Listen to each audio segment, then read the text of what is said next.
आप सभी का मेरा नमस्कार। मैं संजय शर्मा आप सभी का अपना चैनल फिजिक्स पढ़ने पे स्वागत करता हूँ। चलिए, तो कल वाले हम लोग आयतन वाले टॉपिक में हम लोग कल पढ़ ही रहे थे, तब तक से लाइन कट गया था, जिसकी वजह से क्लास को आधा अधूरा ही क्या करना पड़ गया, बंद करना पड़ गया। तब उसी क्लास को वहीं से हम लोग क्या करेंगे, स्टार्ट करते हैं। हम लोग पढ़ रहे थे घनाभ। जैसे कि घनाभ हम बता चुके थे कि घनाभ फिगर भी शायद बनाए थे और घनाभ लिख भी रहे थे, उसका इंट्रो ही कर रहे थे, तब तक से लाइट कट गया, जिसकी वजह से क्लास को आधा अधूरा ही क्या करना पड़ गया, बंद करना पड़ गया। चलिए उसे हम पूरा करते हैं। तो घनाभ क्या है? घनाभ को इंग्लिश में क्यूबाइड कहा जाता है। क्यूबाइड। और घनाभ जो होता है, घनाभ आयत के 6 पृष्ठों से मिलकर बनता है। घनाभ में क्या होते हैं कि 12 किनारे होते हैं, 8 शीर्ष होता है और 6 फलक होते हैं।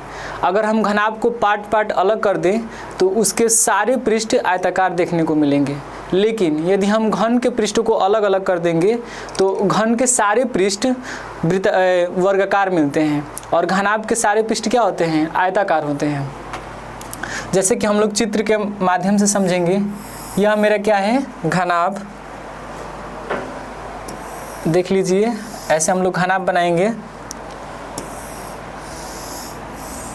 और घनाभ के जो पृष्ठ होंगे वो कैसे होंगे, आयताकार होंगे, रेक्टेंगल होंगे। ये शीर्ष से शीर्ष हम लोग मिला देंगे, शीर्ष को हम लोग कोना कहते हैं। चलिए, तो हमारा क्या बन के तैयार हो गया, घनाभ बन के तैयार हो गया। अगर घनाभ की आकृति देखा जाए तो ईंट जो होता है वो घनाभ के आकार का ही होता है। यदि किसी भी घर की बात किया जाए तो सारे घर क्या होते हैं, घनाभ के आकार के ही होते हैं। हमारे पास किताब है तो वो भी किताब के किस आकार का है, घनाभ के आकार का है। देखिए, ये जो मेरे पास किताब है ये घनाभ के आकार का है। कैसे? तो हम कह सकते हैं कि इस घनाभकार किताब के पास ये लंबाई है और ये क्या है, ये ऊंचाई है, और ये कितना मोटा है ये चौड़ाई ले लेंगे। तो लंबाई, ऊंचाई और चौड़ाई ये हमारा क्या हो जाएगा, घनाभ हो जाएगा। जैसे यहाँ पे हम लोग लिख लेंगे कि ये क्या है, ये हमारा ऊंचाई है, कितना ऊंचा है ये हमारी ऊंचाई है, ये कितना चौड़ा है ये चौड़ाई है, हमारा चौड़ाई को 20 से सूचित करते हैं, और ये कितना लंबा है L से सूचित करते हैं, ये हमारी लंबाई है। तो घनाभ है, घनाभ के ये शीर्ष को यानी कोना को, इस कोना को हम लोग शीर्ष बोलते हैं। ये कुल कितने शीर्ष होते हैं तो आप काउंट कर सकते हैं। आप काउंट कीजिए, 1 2 3 4 5 6 7 और 8।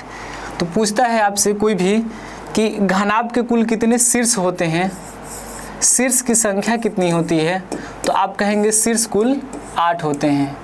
यदि आपसे कोई कह दे कि इसमें फलक कितने होते हैं, फलक मतलब सतह, पृष्ठ, तो कुल कितने होते हैं फलक, तो इसके फलक होते हैं कुल 6 होते हैं। अगर इसके किनारे की बात की जाए, यानी ये किनारा, ये जो है ये किनारा ही है, तो ऐसे कुल कितने किनारे हैं, तो आप किनारों को काउंट कर सकते हैं। वीडियो को पॉज करके तो गिनेंगे तो किनारे कितने मिलेंगे, किनारे आपको 12 मिलेंगे। किनारों की संख्या कुल कितनी है, 12 है। चलिए, तो घनाभ जो होता है वो त्रिविमीय आकृति होता है।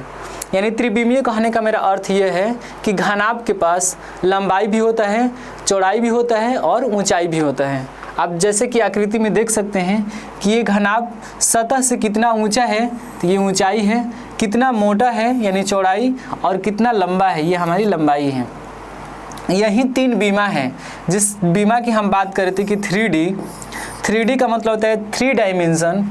3 डायमेंशन कहने का मतलब कि 3 अक्षीय, वैसा आकृति जिसे हम 3 अक्षीय भी कह सकते हैं या त्रिविमीय भी कह सकते हैं, जिसके पास 3 बीमाएँ हों, लंबाई हो, चौड़ाई हो, ऊंचाई हो। तो जिस आकृति के पास लंबाई, चौड़ाई और ऊंचाई रहता है उसी का हम आयतन निकालते हैं। चलिए, तो अब आयतन की बात करते हैं। इसमें कितने सारे फॉर्मूले हो सकते हैं उसको पहले लिखते हैं हम लोग। तो इसके फॉर्मूला लिखेंगे, हम कहेंगे घनाभ है, घनाभ का क्षेत्रफल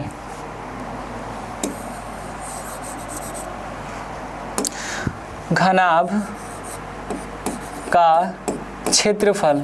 क्षेत्रफल की बात करें तो क्षेत्रफल दो होते हैं, एक लिखेंगे हम लोग वक्र क्षेत्रफल, यहाँ लिख देते हैं वक्र क्षेत्रफल, और दूसरा होता है संपूर्ण क्षेत्रफल। लेकिन हम लोग क्षेत्रफल थोड़ा ना पढ़ रहे हैं, हम लोग आयतन पढ़ रहे हैं, तो हम आयतन का डायरेक्ट जिक्र करेंगे, क्षेत्रफल वाले नहीं। क्षेत्रफल वाले में हम क्षेत्रफल इसका बता चुके हैं, आयतन हम लोगों को जानना है। तो यहाँ हम लिखेंगे घनाभ का आयतन, घनाभ का आयतन। तो घनाभ का आयतन होता है L गुने B गुने H। यदि आपको कोई घन का भी पूछता है तो आप घन का भी यही बता सकते हैं, L गुने B गुने H। लेकिन उसमें क्या होता है कि वो वर्ग के आकार से मिलकर बनता है, तो उसके सारे किनारों की लंबाई क्या होती है, बराबर होती है। इसीलिए हम एक किनारे को A मान लेते हैं, तो हम कहते हैं कि जितना लंबाई है उतना ही क्या है, चौड़ाई है, उतना ही ऊंचाई है। तो तीनों को A 3 बार गुना करते हैं तो क्या होता है, A3 हो जाता है, जिसे हम लोग बोलते हैं भुजा Q। और इसके सारी लंबाई अलग अलग होते हैं, तो इसीलिए हम लोग बोलते हैं लंबाई गुने चौड़ाई गुने ऊंचाई। यानी अगर देखा जाए तो ये मेरा घनाभ है, तो घनाभ के तीनों चीज़ क्या होते हैं, अलग अलग होते हैं, डिफरेंट होते हैं। यानी इसका लंबाई अलग होगा, चौड़ाई अलग होगा, ऊंचाई अलग होगा। अगर हम कहें कि लंबाई ये कितना है, लंबा 6 मीटर है, चौड़ा 2 मीटर है और ऊंचा 4 मीटर है, ये सभी मीटर में कर लेंगे हम लोग। तो पूछेगा आपसे कोई कि आयतन क्या होगा। आयतन निकालने का मतलब ही क्या है, हम आयतन इस आकृति का क्यों निकालते हैं। तो आयतन से हमें पता चलता है कि इस आकृति के अंदर कितना हम पानी रख सकते हैं, कितना हम कोई भी वस्तु रख सकते हैं, यानी इसके अंदर कितना कुछ भी रख सकते हैं, मिट्टी, बालू, पानी, जो इसके अंदर आ सकता है वही बताता है कि इसका उतना ही रख सकते हैं जितना इसका आयतन होगा। तो आयतन निकालने का मकसद यही है कि इस फिगर के अंदर हम किसी भी मटेरियल को कितना रख सकते हैं। चलिए तो हम इसका आयतन निकालेंगे। तो आयतन के लिए लंबाई भी दिया हुआ है, लंबाई कितना दिया है, लंबाई 6 मीटर दिया है। चौड़ाई कितना दिया है, तो आप लोग देखेंगे चौड़ाई 2 मीटर दिया है, तो 2 मीटर लिख लेंगे। और ऊंचाई 4 मीटर, तो यहाँ लिख लेंगे ऊंचाई 4 मीटर। तो आयतन की बात करें तो आयतन क्या होता है, लंबाई गुने चौड़ाई गुने ऊंचाई। तो लंबाई मेरा कितना है 6 मीटर गुने चौड़ाई कितना है 2 मीटर गुने ऊंचाई कितना है तो 4 मीटर है। हम लोग गुना करेंगे 6 दूना के 12 और 12 चौके 48। फिर से यदि गुना करने फिर से अब हम लोग गुना करके देख लेंगे कहीं गुना हमारा गलती तो ना हुआ हो। 6 दूना के 12 और 12 चौके 48। अब थोड़ा ध्यान से देखेंगे तो यहाँ हम 48 तो लिखेंगे, लेकिन ये मीटर का पावर कुछ नहीं है तो 1 है, ये मीटर का पावर कुछ नहीं है तो 1 है, ये मीटर का पावर कुछ नहीं है तो 1 है। हम लोग ऐसा करेंगे, देखिए ये मीटर का पावर कुछ नहीं है तो 1 है और ये मीटर का पावर कुछ नहीं है तो 1 है। तो देखिए जब मीटर मीटर बराबर होगा, कहने का मतलब है कि जब बेस बराबर रहता है और बीच में गुना का चिन्ह रहे तो हम पावर क्या करते हैं, जोड़ देते हैं। तो 1 2 3, तो यहाँ लिखेंगे मीटर 3, यानी ये 3 बताएगा कि ये क्या निकल रहा है, आयतन। और ये 3 ही हमें बताता है कि लंबाई है, चौड़ाई है और क्या है, ऊंचाई है। नहीं, कहने का मतलब ये है कि ये जब भी किसी भी सेंटीमीटर क्यूब, मीटर क्यूब या कुछ भी दे देगा मिलीमीटर क्यूब, तो आपको ये बताएगा कि किसी भी फिगर का हम लोग आयतन निकाले हैं, उसमें लंबाई भी है, चौड़ाई भी है, ऊंचाई भी है। लेकिन यदि आपसे कोई कहे कि आयत का आयतन होगा तो ये बिल्कुल गलत है। आयत का आयतन नहीं हो सकता है क्योंकि आयत द्विविमीय आकृति है, उसमें लंबाई और चौड़ाई होता है। ये घनाभ हो गया। तब आगे चलते हैं, हम लोग पढ़ेंगे बेलन के बारे में, जिसे इंग्लिश में सिलेंडर कहते हैं हम लोग। बेलन को इंग्लिश में क्या कहते हैं, सिलेंडर। बेलन क्या है तो हम लोग देखेंगे, इस तरह से कुछ मेरा बेलन होता है, इस प्रकार से मेरा बेलन है। या आप लोग बेलन बनाएंगे तो देखेंगे इसी तरह से होता है। जिस तरह से आप देखे होंगे कि घर में एक पाइप लगा होगा, वो पाइप बेलन ही है, या सबके घर में गैस सिलेंडर होगा तो वो बेलन के आकार का ही होता है, जिसे हम लोग सिलेंडर कहते हैं। अगर बेलन का निर्माण के बारे में हम लोग देखें तो निर्माण कैसे होता है, निर्माण करने में क्या क्या जरूरी है इसमें, तो हम कहेंगे कि एक नीचे क्या है, गोलाकार पृष्ठ है, यानी हम कहेंगे कि एक नीचे वृत्त है, एक ऊपर देखा जाए तो एक ऊपर भी वृत्त है, और जितना इस वृत्त की साइज है उतना ही इस वृत्त की साइज होगी, यानी दोनों वृत्त आपस में क्या होंगे, बराबर होंगे। यदि दोनों वृत्त की साइज आपस में बराबर नहीं होगा तो वृत्त कुछ इस प्रकार से देखने को मिलेगा आपको, एक बड़ा होगा एक छोटा होगा, तो ये शंकु का चिन्हक हो जाएगा। तो ऐसा नहीं हो सकता है, सिलेंडर है तो ये सभी आपस में क्या होंगे, बराबर होंगे। चलिए दो वृत्त है और ये जो है, ये जो पार्ट दिख रहा है, हम इसको कह सकते हैं कि ये आयताकार चादर जैसा होगा, कुछ इस प्रकार होगा। अगर ये आयताकार चादर के जैसा है यानी, तो इसे हम अगर मोड़ेंगे तो ये किस तरह से बन जाएगा, ये मेरा एक आयताकार पृष्ठ है, तो हम कहेंगे कि इस बेलन का हम पाठ पुर्जा अलग अलग किए तो हमें देखने को मिला कि एक नीचे वृत्ताकार है और एक ऊपर भी क्या है, वृत्ताकार पृष्ठ है, दोनों वृत्ताकार पृष्ठ हैं। और जब ये बीच जो खोखला दिखाई दे रहा है तो उसे यदि हम कैंची से काट देंगे यहाँ से बीचों बीच और उसे फैला देंगे तो कुछ इस तरह से चादर बन जाएगा, यानी ये वृत्त है।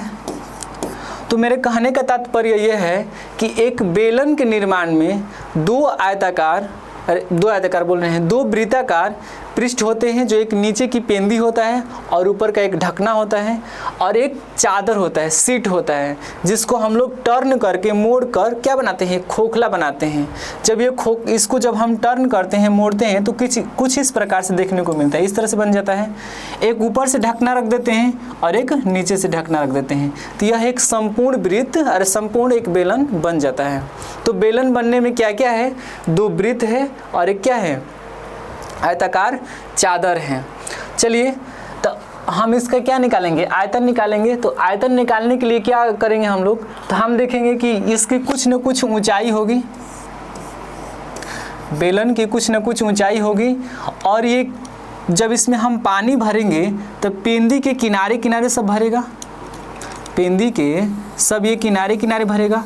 जब ये किनारे किनारे भरेगा तो यह एक वृत्त जैसा भरेगा। कहने का मतलब ये है कि अगर हम इसमें पानी भरेंगे तो ये वृत्ताकार रूप में भरेगा, वृत्ताकार ही जगह न लेगा, किनारे किनारे सब लेगा। तो हम कहेंगे जो नीचे पेंदी है तो इसका हम निकाल देंगे 2 पाई आर। 2 पाई आर ही क्यों कह रहे हैं, क्योंकि ये पूरे किनारे किनारे तक क्या होगा, ये पूरे किनारे किनारे तक फैलेगा, यानी इसी रूप में ये क्या होगा, पानी भरता चला जाएगा। यानी इसमें पानी सीधे भरते भरते इस तरह से, ऐसा नहीं है कि पानी जब भरेगा तो केवल इधर भर जाएगा, इधर वाला पृष्ठ खाली हो जाएगा, ऐसा हो ही नहीं सकता है। जब भी पानी भरेगा तो ये गोलाकार रूप में किनारे किनारे सब भरता हुआ ऊपर जाएगा। तो हम करें कि इसी तरह से भरते भरते कहाँ तक जा रहा है, इंच ऊंचाई तक जा रहा है। और ये किस रूप में भर रहा है, तो वृत्त की परिधि के रूप में भर रहा है। तो हम कहेंगे 2 पाई आर, यानी किनारे किनारे तक कितना पानी जा रहा है, और इसके बाद इंच ऊंचाई तक जाएगा। तो हम इसमें केवल क्या कर देंगे, आयतन निकालने के लिए, आयतन निकालने के लिए जब पानी भरेगा तो नीचे क्या होगा, वृत्ताकार रूप में भरेगा। तो हम कह दिए 2 पाई आर भरेगा, और कहाँ तक जाएगा, इंच ऊंचाई तक जाएगा, यानी यहाँ तक आएगा जितना इसका ऊंचाई है। तो इसमें केवल इंच से गुना कर देंगे, इसमें इंच से क्या कर देंगे, गुना कर देंगे। तो ये मेरा क्या हो जाएगा, हम लोग आयतन में निकाल रहे हैं तो पाई आर स्क्वायर इंच होगा। चलिए इसको मिटा देते हैं। इतना हम लोग भर रहे हैं तो इसको कहेंगे हम लोग, इसका क्षेत्रफल निकाल लेंगे पाई आर स्क्वायर, और कहाँ तक भर रहे हैं, इंच ऊंचाई तक भर रहे हैं तो इंच से गुना कर देंगे। तो हमारा आयतन आ जाएगा पाई आर स्क्वायर इंच। आप लोग देखेंगे कि बेलन का जब भी हम लोग आयतन याद करते हैं तो पाई आर स्क्वायर एच याद करते हैं। हम कल वाले वीडियो में बताए थे कि पाई को क्यों लेते हैं। पाई को इसलिए लेते हैं क्योंकि इसमें क्या है, एक वृत्ताकार पृष्ठ है जिसमें एक गोला जैसा होगा आकृति, उसमें पाई लगना ही लगना है। तो चलिए जब भी हम पानी भरेंगे तो ये किनारे किनारे, माफ़ कीजिएगा हम उसमें किनारे किनारे 2 पाई आर रख दिए थे, लेकिन यहाँ क्या होगा, वृत्त का क्षेत्रफल होगा, क्योंकि ये पूरे यानी वृत्ताकार पृष्ठ में, जिससे हम क्षेत्रफल ना बोलते हैं, तो ये वृत्ताकार पृष्ठ को घेरते घेरते यानी इसी तरह से ये घेरते घेरते पूरा कहाँ चला जाएगा, इंच ऊंचाई तक जाएगा, इसलिए हम इंच से गुना कर दिए। पाई आर स्क्वायर क्यों लिए हैं, क्योंकि जब पानी जब नीचे आएगा, जब यहाँ से हम पानी इसमें डालेंगे तो ये पानी क्या होगा, पूरे पेंदी में सट जाएगा, और पूरा पेंदी में सटेगा तो ऐसा नहीं होगा केवल इतना ही भाग घेरेगा, नहीं, ये पूरा जगह ले लेगा, और इसी जगह को हम लोग क्या बोलते हैं, क्षेत्रफल बोलते हैं। और जो वृत्त का क्षेत्रफल होता है वो क्या होता है, पाई आर स्क्वायर होता है। और इसी तरह से जगह छेकते छेकते ये पूरा ऊपर तक जाएगा, यानी इंच ऊंचाई तक जाएगा, तो हम इससे गुना कर दिए, तो मेरा आयतन निकल के तैयार हो गया। मेरा आयतन क्या होगा, pi R square H, pi R square H, यानी एक वृत्त का क्षेत्रफल निकाल कर और बेलन की ऊंचाई में गुना कर देंगे तो हमारा बेलन के क्या निकल जाएगा, आयतन निकल जाएगा। चलिए इसके और 2 चीज़ होते हैं, जैसे इसका संपूर्ण क्षेत्रफल होता है 2 pi R into R plus H, और इसका वक्र क्षेत्रफल होता है 2 पाई आर एच। तो उसके बारे में भी हम लोग जिक्र करते हैं, जब जानते हैं तो अच्छे से जान लें। हालांकि हम लोग आयतन तो पढ़ रहे हैं लेकिन क्षेत्रफल के बारे में नहीं जानेंगे, लेकिन 2 चीज़ है तो उसके बारे में भी देख लेते हैं। हम बोले कि इसका वक्र क्षेत्रफल निकालना है, इसका क्या निकालना है, वक्र क्षेत्रफल। तो जब वक्र क्षेत्रफल हम लोग निकालेंगे तो वक्र क्षेत्रफल कहने का मतलब है कि बेलन के किनारे किनारे हम लोग पेंट करेंगे। वक्र का मतलब होता है कि टेढ़ा पृष्ठ, वक्र का मतलब होता है क्या, टेढ़ा, और क्षेत्रफल का मतलब जो इससे कर्व एरिया जो बन रहा है, जो टेढ़ा मेढ़ा एरिया बन रहा है, उसी का हम लोग क्या निकालेंगे, क्षेत्रफल निकालेंगे। तो आप देखिए अगर आपके पास घर में यदि कोई ड्रम होगा तो ड्रम के किनारे किनारे पेंट करना होगा, ऊपर और नीचे नहीं करना होगा, क्योंकि नीचे पेंदी होता है और ऊपर ढकना होता है, तो ये दोनों को छोड़ देंगे तो ड्रम खोखला होगा, और किनारे किनारे पेंट करना होगा, तो उसका हम कौन सा क्षेत्रफल निकालेंगे, वक्र क्षेत्रफल। तो हम कहेंगे कि जब पेंट करेंगे तो किनारे किनारे करेंगे, तो किनारे का इसका किनारे की कुल लंबाई क्या होता है, 2 पाई आर, क्योंकि यह एक वृत्त है और वृत्त की क्या होगी, किनारे की कुल लंबाई परिधि कहलाती है, तो हम इसकी परिधि निकाल लेंगे। और इसी तरह से कहाँ तक जाएंगे, इंच ऊंचाई तक जाएंगे। पेंट करते करते ये किनारे किनारे पेंट करेंगे, इसके किनारे किनारे ड्रम के, तो कहाँ तक करेंगे, इंच ऊंचाई तक करेंगे। तो इसमें इंच से क्या कर देंगे, गुना कर देंगे। हमारे कहने का मतलब कि किनारे किनारे पेंट करेंगे, तो किनारे किनारे पेंट कर रहे हैं तो क्या लेंगे, 2 पाई आर, और इंच ऊंचाई तक पेंट करेंगे तो हम लोग इसमें इंच से क्या कर देंगे, गुना कर देंगे। तो मेरा वक्र क्षेत्रफल यानी बेलन का वक्र क्षेत्रफल निकल के आएगा 2 पाई आर एच। आप देखे होंगे किताब में, देख लीजिएगा, बेलन का वक्र क्षेत्रफल होता है 2 पाई आर एच। ऐसा क्यों होता है, क्योंकि ड्रम के जो होते हैं, जैसे ये पेन है तो हमको पेंट करना होगा तो पेन के किनारे किनारे करेंगे, ऊपर नीचे नहीं करेंगे। जब ऊपर नीचे करेंगे तो हम इस बेलन का संपूर्ण निकालेंगे। तो उसमें क्या होगा, जब हम लोग ऊपर नीचे निकालेंगे तो देखिए, उस पहले ही हम बता चुके हैं कि 2 वृत्त होते हैं, 2 वृत्त होते हैं और दोनों एक साइज के होते हैं, और एक आयताकार क्या होता है, चादर होती है, सीट होती है। तो कहने का मतलब ये है कि एक वृत्त जब अब संपूर्ण निकाल रहे हैं, क्योंकि किनारे किनारे भी इसको पेंट करना है और ऊपर और नीचे भी करना है, तो हम कहें कि ऊपर वाले को करेंगे तो क्या होगा, पाई आर स्क्वायर, इसको भी करेंगे तो क्या होगा, पाई आर स्क्वायर, ये दोनों जोड़ दिए। और इसमें क्या होता है, तो इसमें हम लोग इंच, इसका ऊंचाई ले लेंगे इंच। तो इसके पहले हम लोग संपूर्ण क्षेत्रफल लिख लेते हैं, क्या होता है, बेलन का संपूर्ण क्षेत्रफल 2 pi R into R plus H, 2 pi R into R plus H. चलिए आगे देखते हैं। तो ये हमारे क्या हो जाएगा, ये पूरे किनारे की लंबाई होगी, यानी 2 पाई आर होगा। नहीं होगा। अब देखिए थोड़ा इसको गोल घुमाएंगे तो 2 पाई आर होगा, और इसके बाद इंच ऊंचाई तक तो हम लोग कहेंगे क्या होगा, यानी एक वृत्त और 2 वृत्त, एक वृत्त और 2 वृत्त, तो हम कहेंगे कि 2 पाई आर स्क्वायर, क्योंकि 2 वृत्तों का क्षेत्रफल ले लिए।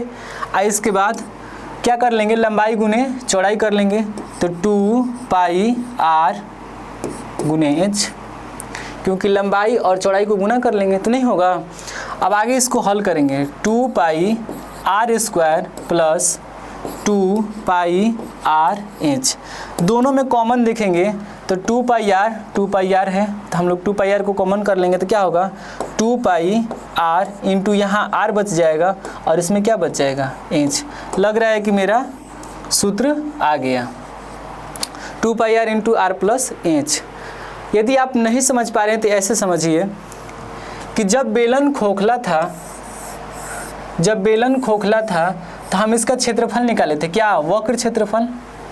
हमको क्या निकालना है, संपूर्ण क्षेत्रफल, बेलन का संपूर्ण क्षेत्रफल। संपूर्ण को ही पृष्ठ क्षेत्रफल कहते हैं, संपूर्ण क्षेत्रफल। तो संपूर्ण क्षेत्रफल कहने का मतलब ये है कि जब हम इसका वक्र एरिया निकाल लिए हैं, यानी कि कर्व एरिया निकाल लिए हैं, वक्र क्षेत्रफल निकाल लिए हैं, तो यहाँ लिखेंगे वक्र क्षेत्रफल।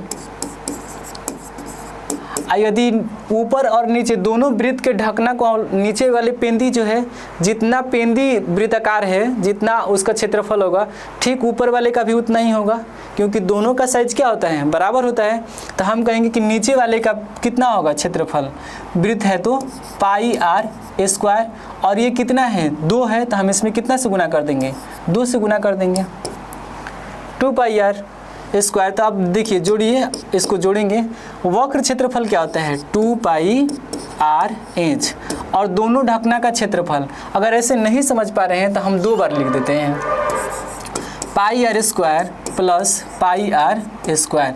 अब तो समझ जाएंगे ना, एक नीचे वाले का क्षेत्रफल है पाई आर स्क्वायर और एक ऊपर वाला का क्षेत्रफल है पाई आर स्क्वायर, तो दोनों को जोड़ दिए हैं। जोड़िए, एगो पाई आर स्क्वायर यानी कितना हो जाएगा, 2 पाई आर स्क्वायर। दोनों में देखेंगे तो इसमें भी क्या है, 2 पाई आर, इसमें भी क्या है, 2 पाई आर, तो हम 2 पाई आर का कॉमन कर लेंगे, 2 पाई आर। पोस्ट के अंदर क्या बच जाएगा, एच, और यहाँ 2 आर था तो एक अकेला आर बच जाएगा। तो कोई कहेगा कि sir ji H plus R कर दिए, तो हम इसको ऐसे भी लिख सकते हैं, 2 पाई आर इंटू आर को पहले लिख लेंगे और एच को बाद में लिख लेंगे, क्योंकि दोनों क्या है, प्लस में है, तो आगे पीछे लिख सकते हैं। यही मेरा क्या है, संपूर्ण क्षेत्रफल है। इसी तरह से सूत्र का निर्माण हुआ है। चलिए तो 1-2 सवाल बना लेते हैं हम लोग। ये बेलन है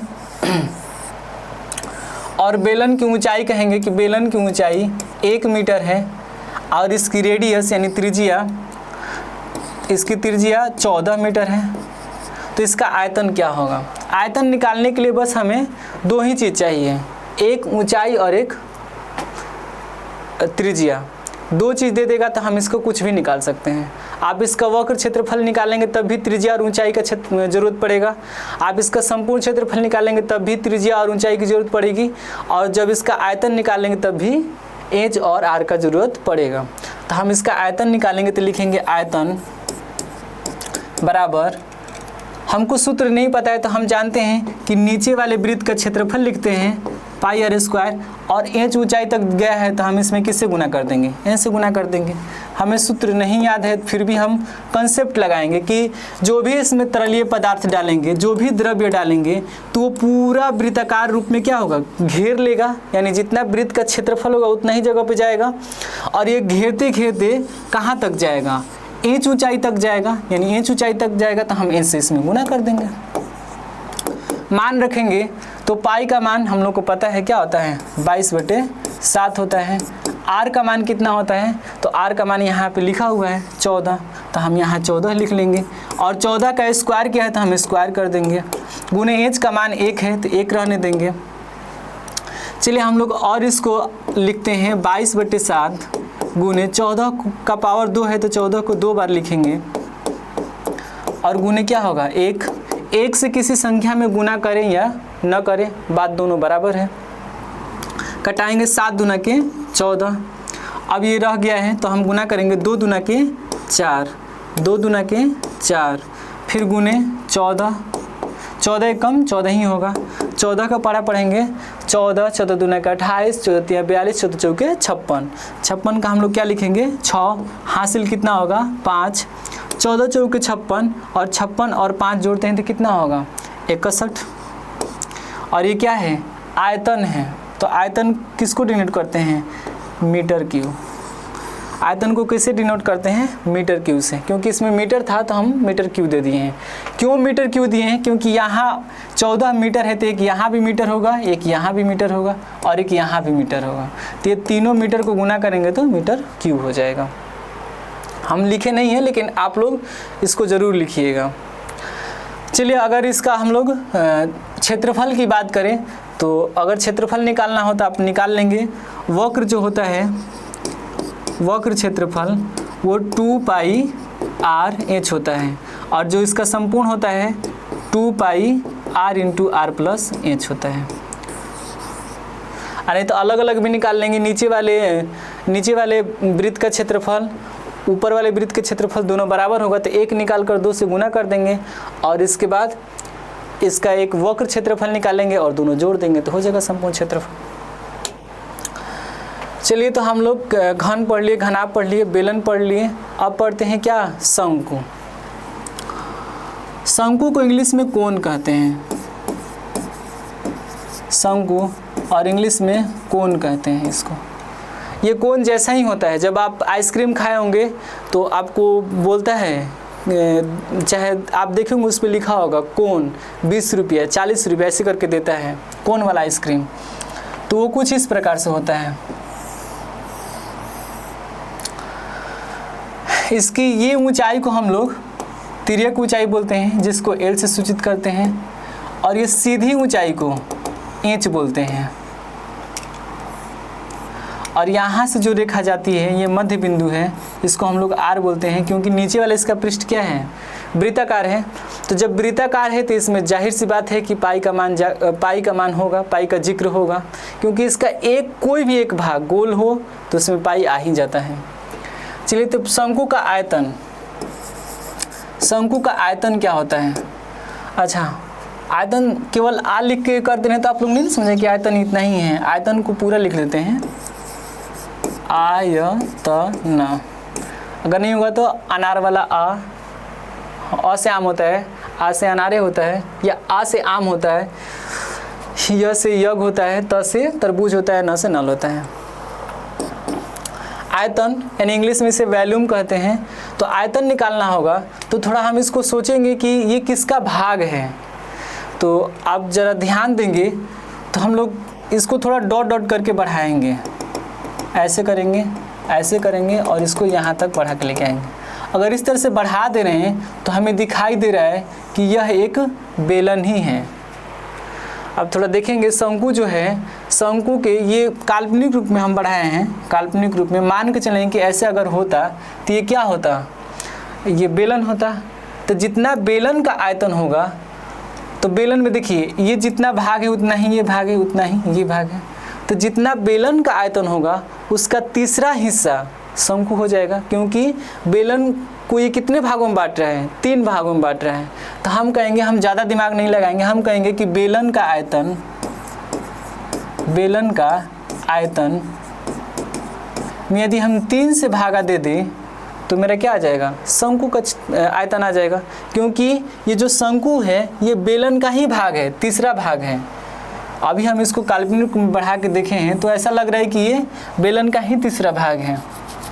तो हम क्या करेंगे, बेलन का आयतन होता है पाई आर स्क्वायर एच बटा में 3 दे देंगे। अब कोई कहेगा कि सर जी ये तो होता ही नहीं है, तो यही होता है। ये इन संख्याओं में गुना के रूप में कुछ नहीं है तो 1 है, तो हम कहेंगे कि 1/3 पाई आर स्क्वायर एच लिख सकते हैं। शंकु का यही आयतन होता है। हमें याद थोड़े ना करना है, बस इतना समझ जाइए कि यदि बेलन का आयतन याद है तो उसमें आप 3 से भागा दे देंगे तो शंकु का आयतन निकल जाएगा। आगे हम लोग चलते हैं। ये भी कौन सी आकृति है? तो ये 3D आकृति है, यानी इसमें लंबाई है, चौड़ाई है, ऊंचाई है। देख लीजिए, ये ऊंचाई है और ये कितना चौड़ा है और ये लंबाई मान लेंगे इसको हम लोग। ये 3D में आता है। इसको 3 दिशाओं से देख सकते हैं, सामने से, ऊपर से, बगल से। तो जिस वस्तु को हम 3 दिशाओं से देख लेंगे वो भी 3D कहलाता है। जैसे हम लोग खुद ही 3D हैं। कोई बगल से देखता है, कोई सामने से देखता है, कोई ऊपर से देखे। कोई ऊपर से देखेगा तो केवल सर दिखाई देगा, सामने से देखेगा तो चेहरा दिखाई देगा, बगल से देखेगा तो केवल ये हाथ दिखाई देगा। अब हम लोग शंकु के बारे में भी पढ़ लिए, बेलन के बारे में पढ़ लिए, गोला के बारे में पढ़ते हैं। गोला है ये, तो गोला के एग्जाम्पल में ये नहीं समझे कि ये वृत्त है। गोला है तो ये फुटबॉल है, क्रिकेट की गेंद है, ये गोला है। यानी वैसी गोल आकृति जिसके अंदर हम कुछ न कुछ वस्तु को रख सकते हैं। जैसे हवा, यदि कोई फुटबॉल होता है तो उसके अंदर वो खाली नहीं होता है, कुछ न कुछ क्या होता है, हवा होता है। यदि उसके अंदर हम पानी भर देंगे तो उसका वेट बढ़ जाएगा। बालू भी रख सकते हैं, लेकिन वृत्त के अंदर नहीं रख सकते हैं, वृत्त के ऊपर रख सकते हैं। जैसे कहने का मेरा मतलब ये है कि यदि ये कागज़ है, अगर एक कैंची से इसको हम गोल काट देंगे तो इसके अंदर नहीं रख पाएंगे, इसके ऊपर रख देंगे। चाहे ये भी कह सकते हैं कि ये ज़मीन की सतह से क्या हो, इसकी कुछ न कुछ ऊंचाई हो। ये अगर ज़मीन है, ज़मीन कहने का मतलब धरातल या धरती, भूमि, धरा, वसुंधरा, तो ये धरती के पर्यायवाची शब्द थे। ये धरती से क्या हो, कुछ न कुछ ऊंचाई पर हो, यानी भूमि से कुछ न कुछ ऊंचाई पर हो, तो इसे हम क्या कहेंगे, गोला कहेंगे। चलिए तो गोला के आयतन पढ़ते हैं हम लोग। गोला का आयतन, गोला का आयतन होता है 4/3 पाई आर क्यूब। अब कोई बता सकता है कि इसमें एच का मान कहाँ गया? तो एच नहीं होता है इसमें। हम ऊंचाई दर्शाएं कि ज़मीन से कितना ऊंचा खड़ा हो मतलब कितना ऊंचा पे है, लेकिन एच नहीं इसमें होता है। पाई 4/3 पाई आर क्यू, इसी को हम लोग क्या बोलते हैं, गोला का आयतन। गोला का क्षेत्रफल होता है, संपूर्ण क्षेत्रफल 4 पाई आर स्क्वायर।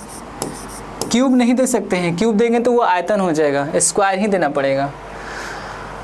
अब चलते हैं, इसको आधा कर देंगे तो अर्धगोला हो जाएगा, और जब अर्धगोला हो जाएगा तो पूरे आयतन में 2 से भागा दे देंगे तो हो जाता है 2/3 पाई आर क्यूब। आधा का होता है तो आधा का लिख लेते हैं आप लोग, ये पूरा है लेकिन इसको आधा कर लेंगे तो 2 पाई आर स्क्वायर, और आधा का संपूर्ण करते हैं तो उसको होता है 3 पाई आर स्क्वायर। आगे चलते हैं हम लोग। तो क्या क्या पढ़ लिए, घन, घनाभ, बेलन, शंकु, गोला, अर्धगोला, तो इतना ही रहने देते हैं। 3D में इतना काफ़ी है, इतना आपसे बन सकता है, जितना आप बनाएंगे इतना कॉम्पिटिटिव में भी आता है, या उच्च स्तरीय कक्षा में भी देखेंगे तो इससे ज़्यादा नहीं आता है। आएगा तो हम लोग उस पर भी वीडियो बनाएंगे और उस पर सीखेंगे। तो आज के लिए इतना ही रहेगा, मिलते हैं अगले वीडियो में। तो आगे पीछे लिख सकते हैं। यही मेरा क्या है, संपूर्ण क्षेत्रफल है। इसी तरह से सूत्र का निर्माण हुआ है। चलिए तो 1-2 सवाल बना लेते हैं हम लोग। ये बेलन है और बेलन की ऊंचाई कहेंगे कि बेलन की ऊंचाई 1 मीटर है, और इसकी रेडियस यानी त्रिज्या, इसकी त्रिज्या 14 मीटर है।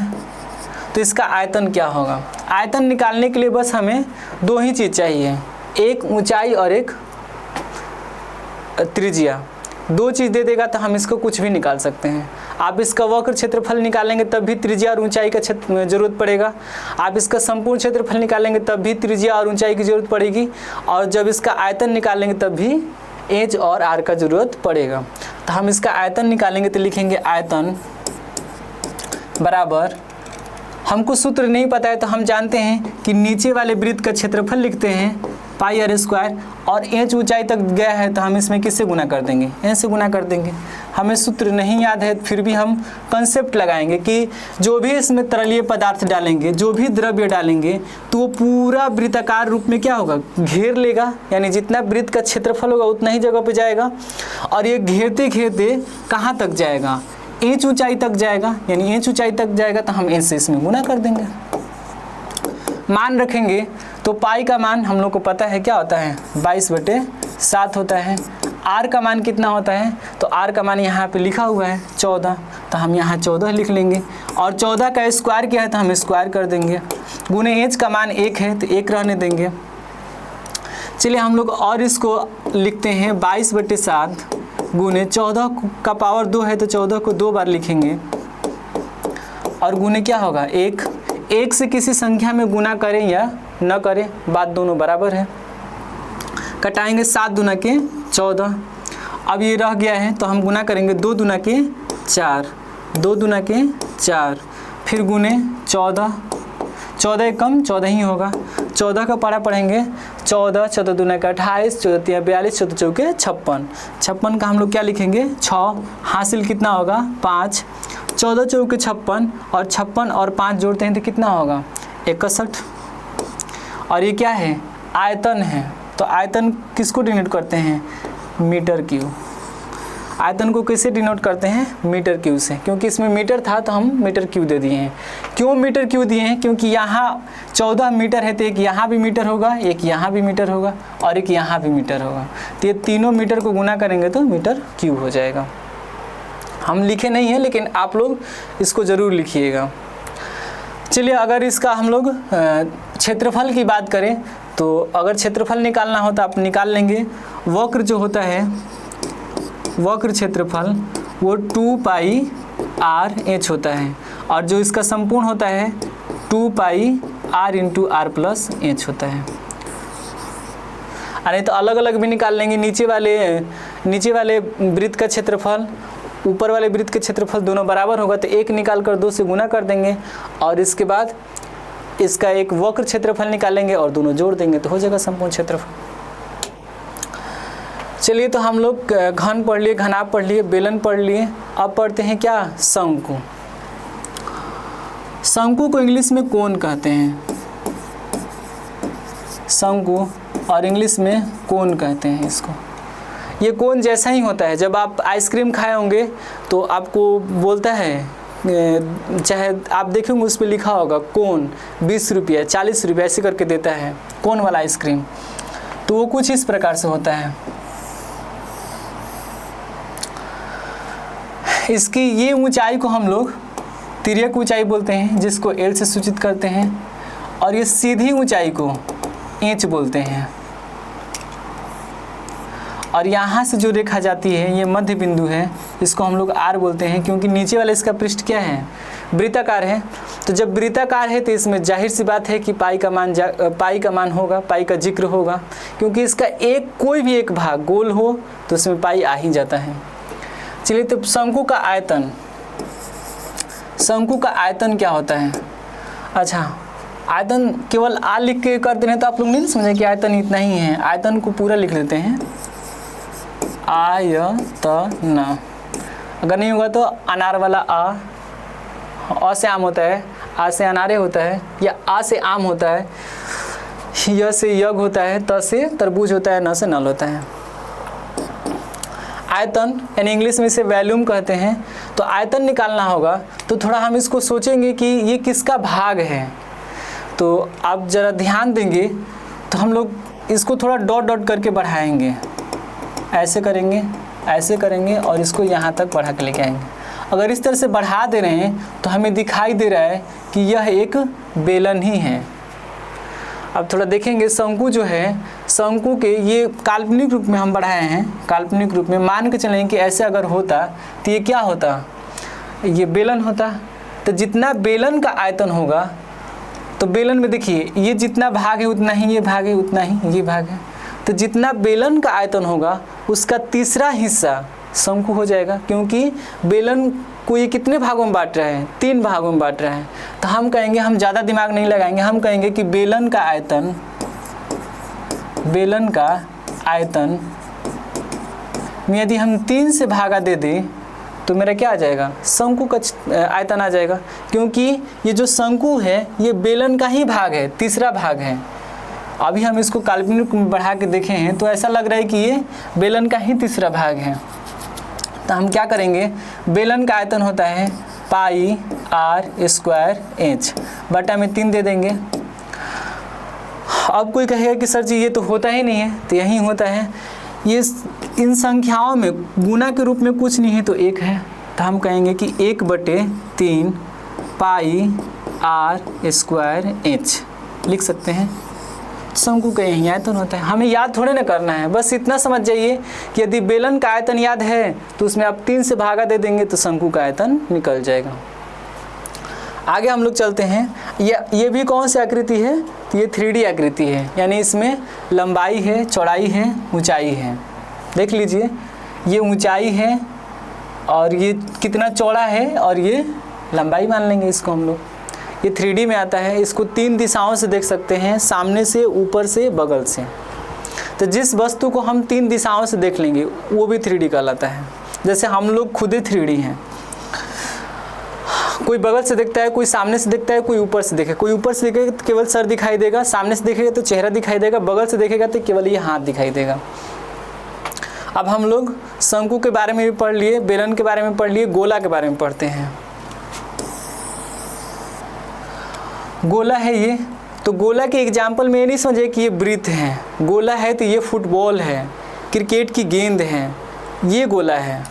यानी वैसी गोल आकृति जिसके अंदर हम कुछ न कुछ वस्तु को रख सकते हैं। जैसे हवा, यदि कोई फुटबॉल होता है तो उसके अंदर वो खाली नहीं होता है, कुछ न कुछ क्या होता है, हवा होता है। यदि उसके अंदर हम पानी भर देंगे तो उसका वेट बढ़ जाएगा। बालू भी रख सकते हैं, लेकिन वृत्त के अंदर नहीं रख सकते हैं, वृत्त के ऊपर रख सकते हैं। जैसे कहने का मेरा मतलब ये है कि यदि ये कागज़ है, अगर एक कैंची से इसको हम गोल काट देंगे तो इसके अंदर नहीं रख पाएंगे, इसके ऊपर रख देंगे। चाहे ये भी कह सकते हैं कि ये ज़मीन की सतह से क्या हो, इसकी कुछ न कुछ ऊंचाई हो। ये अगर ज़मीन है, ज़मीन कहने का मतलब धरातल या धरती, भूमि, धरा, वसुंधरा, तो ये धरती के पर्यायवाची शब्द थे। ये धरती से क्या हो, कुछ न कुछ ऊंचाई पर हो, यानी भूमि से कुछ न कुछ ऊंचाई पर हो, तो इसे हम क्या कहेंगे, गोला कहेंगे। चलिए तो गोला के आयतन पढ़ते हैं हम लोग। गोला का आयतन, गोला का आयतन होता है 4/3 पाई आर क्यूब। अब कोई बता सकता है कि इसमें एच का मान कहाँ गया, तो एच नहीं होता है इसमें। हम ऊंचाई दर्शाएं कि ज़मीन से कितना ऊंचा खड़ा हो मतलब कितना ऊंचा पे है, लेकिन एच नहीं इसमें होता है। पाई 4/3 पाई आर क्यू, इसी को हम लोग क्या बोलते हैं, गोला का आयतन। गोला का क्षेत्रफल होता है, संपूर्ण क्षेत्रफल 4 पाई आर स्क्वायर। क्यूब नहीं दे सकते हैं, क्यूब देंगे तो वो आयतन हो जाएगा, स्क्वायर ही देना पड़ेगा। अब चलते हैं, इसको आधा कर देंगे तो अर्धगोला हो जाएगा, और जब अर्धगोला हो जाएगा तो पूरे आयतन में 2 से भागा दे देंगे तो हो जाता है 2/3 पाई आर क्यूब। आधा का होता है तो आधा कर लिख लेते हैं आप लोग, ये पूरा है लेकिन इसको आधा कर लेंगे तो 2 पाई आर स्क्वायर, और आधा का संपूर्ण करते हैं तो उसका होता है 3 पाई आर स्क्वायर। आगे चलते हैं हम लोग। तो क्या क्या पढ़ लिए, घन, घनाभ, बेलन, शंकु, गोला, अर्धगोला, तो इतना ही रहने देते हैं। 3D में इतना काफ़ी है, इतना आपसे बन सकता है, जितना आप बनाएंगे इतना कॉम्पिटिटिव में भी आता है, या उच्च स्तरीय कक्षा में भी देखेंगे तो इससे ज़्यादा नहीं आता है। आएगा तो हम लोग उस पर भी वीडियो बनाएंगे और उस पर सीखेंगे। तो आज के लिए इतना ही रहेगा, मिलते हैं अगले वीडियो में।